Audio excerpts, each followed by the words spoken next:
L'idée, c'était d'utiliser les noyaux de fruits dans la vallée du Rhône comme source pour créer un matériau complètement innovant qui est en fait un gravier végétal.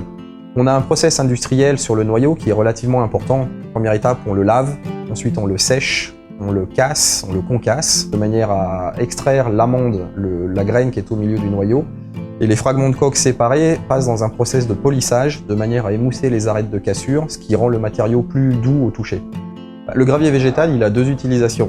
Il est vraiment là en substitution du gravier minéral classique, le gravier d'ornement. Chacun ayant une maison a souvent une zone en gravier autour de la maison, que ce soit une allée d'accès, une voie de garage ou un pourtour de maison. Nous, on remplace ce gravier minéral par un gravier d'origine végétale, qui est donc un gravier de bois. La seconde utilisation qu'on peut faire de biogranulats, c'est une utilisation en qualité de paillage. Ça sert à maintenir l'eau, l'humidité, ça sert à éviter la repousse des mauvaises herbes et ça évite les phénomènes d'érosion. Le biogranulat est un matériau qui est très léger, 2,5 fois en moyenne plus léger que du gravier minéral. Ça a deux avantages importants. Le premier, c'est qu'il ne va pas s'enfoncer dans le sol comme les graviers minéraux classiques par le simple biais de la gravité. Ensuite, le particulier lui-même peut le mettre en œuvre très facilement avec un simple râteau, une pelle, éventuellement une brouette, en couche conseillée de 3 à 4 cm d'épaisseur. Le tour est joué. Un certain nombre de nos clients s'inquiétaient au départ de la résistance au vent et de la résistance à la pluie. Alors c'est vrai que ça peut questionner, mais il faut vraiment être rassuré. On a une résistance qui est très forte à la fois au vent. D'ailleurs, on a fait des tests en soufflerie parce qu'on utilise biogranulats sur des toitures plates et d'autre part sur des eaux de ruissellement après des grosses pluies d'orage. À condition que la pente ne soit pas trop forte, le matériau est très bien stabilisé tout seul.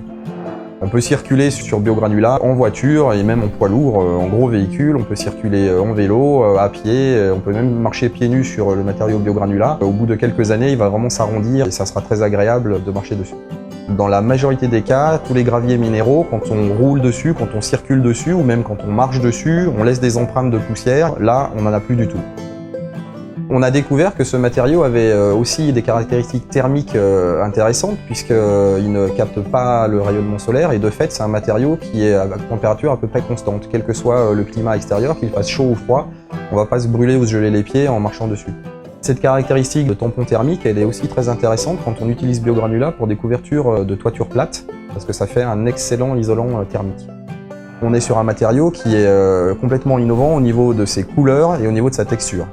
Quand il fait très sec, on a une teinte caramel clair, et quand il pleut, la coque du noyau devient couleur chocolat foncé.